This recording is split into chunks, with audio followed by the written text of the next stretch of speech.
Testing 1, 2. I would like to apologize on how bad my start is with YouTube. And I'm going to try to get my ship together. I won't abandon the ship yet. But really, unitivity is it's a new religious state of mind. Unitivity represents all the flow of electricity that makes the whole universe, all the flow of light, field theory. Everything's the field theory of light. No matter what it is, that's what it's made out of. And like the world was flat, and then they thought the sun went around the earth. And, so I'm trying to future-proof the homeschooling of the planet with this. For real, I'd like to see the whole planet listen to this and do it. I know it's ridiculous, but now that the technology is there to do it, maybe everyone will realize the song Imagine from John Lennon was inspired by World Game, which was the opposite of war games that Buckminster Fuller invented, on how to make the whole world work without trespassing on any individual.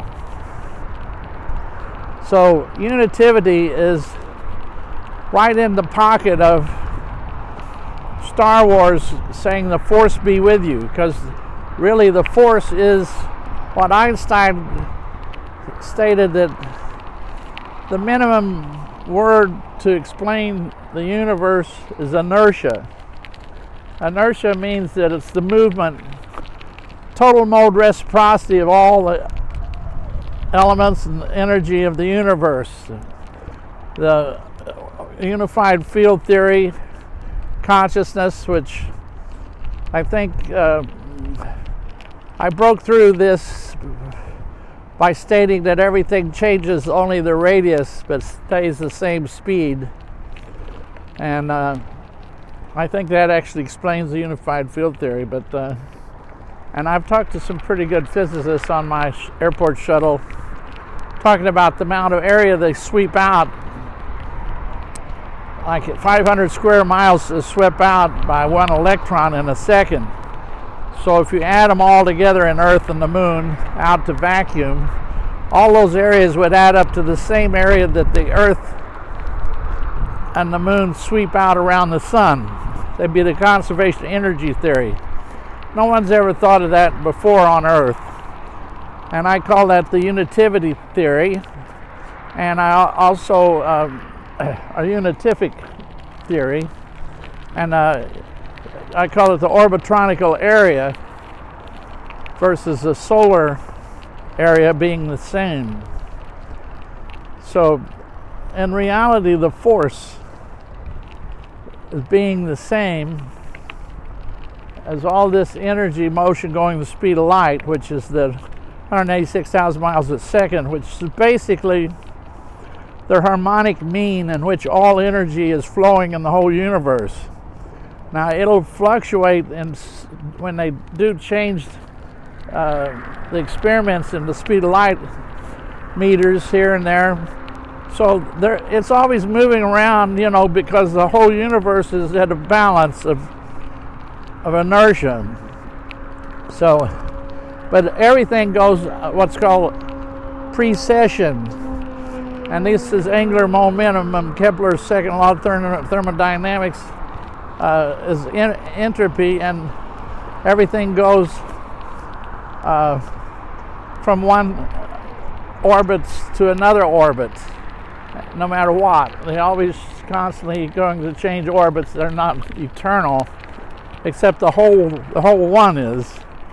But now the size of the universe is one for sure. There's only one volume we're all living in, and you can call it God or Mecca or whatever, whatever you, I forget all. There's 45,000 religions on Earth. Some of them were only invented when they hit America. So, you know, Jehovah's Witnesses and all these different things. Now, they're all equal in the sense that they all relate to living in the volume and being a good boy or good girl, and the Ten Commandments. And then, you know, the history, it took 6,000 years for people to design a democracy. For instance, Jesus, when he was invented, which really the universe is an omnidirectional flow of speed of light elements and photons, and it just makes human beings out of basic Darwinian evolution. So in a way, every human being is made as God's son or daughter in that respect. So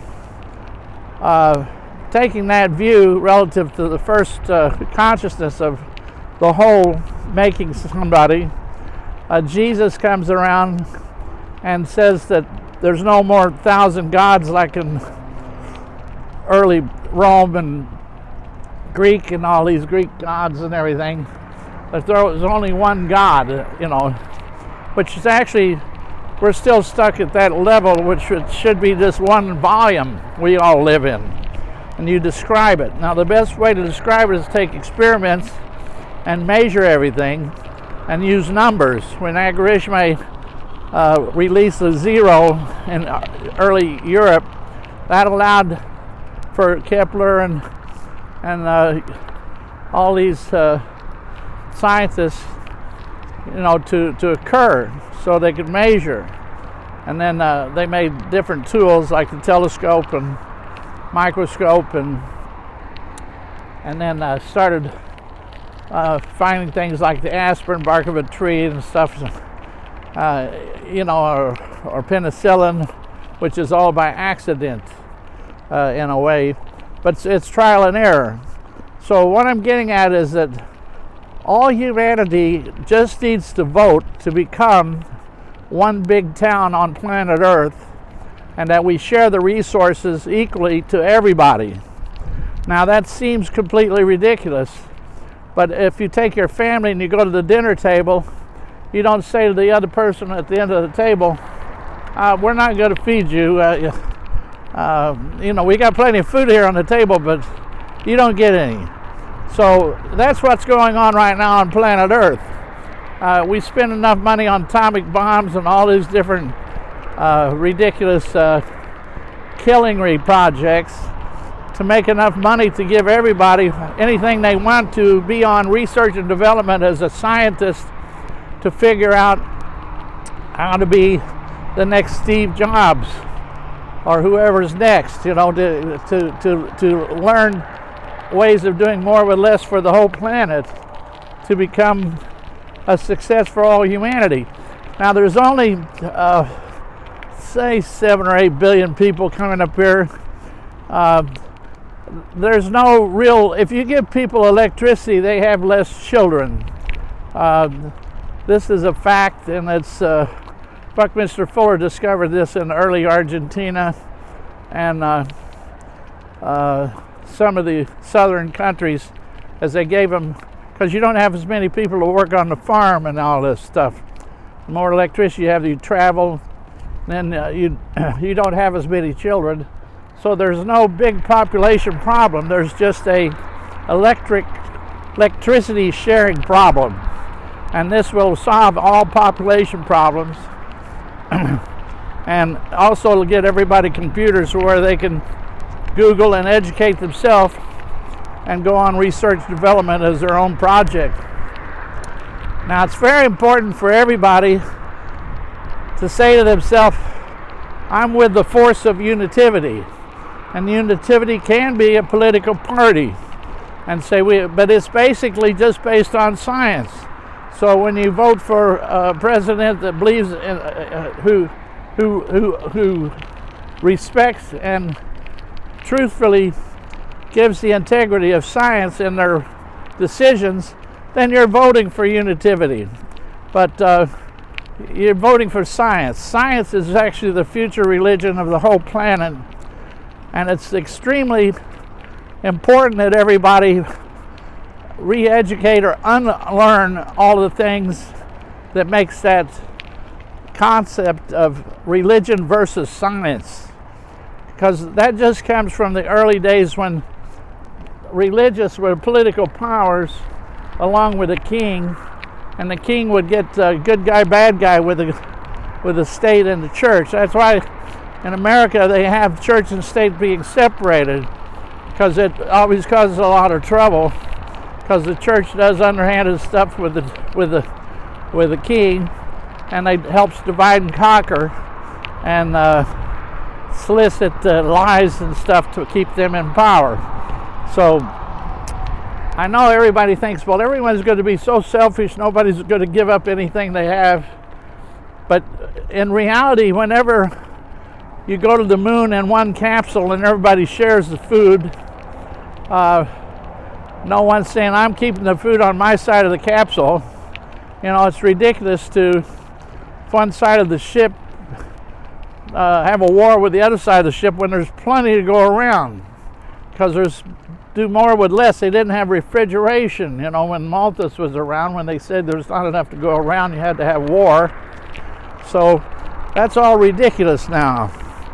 So the force be with us all is basically assuming that everything is the speed of light, going in inertia, and that we just apply here in a bunch of knots of light, and we happen to be here through the God-given, and you can call Unitivity God or the universe, but I call it God too, and or Allah or anything you want to call it. They're all the same, but it's the same volume.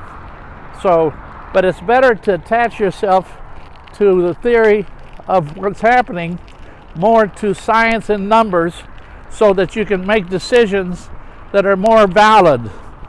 So please consider, I'm just trying to get this off the ground, and I'll try to get this better as we go, because it's the future of the planet. There's no other choice. And if you don't do it this, we're going to end up with atomic wars, and for nothing, and everybody take another 10,000 years or something maybe to try to redo it, or if anyone's left. So we still don't know if we're going to get hit by a meteor and wipe us all out anyway. And you know, so, and you're only going to be here and you're going to die in around 80 years. Now I'm at 75, so I'm devoting the rest of my time to communicate these options. Thank you.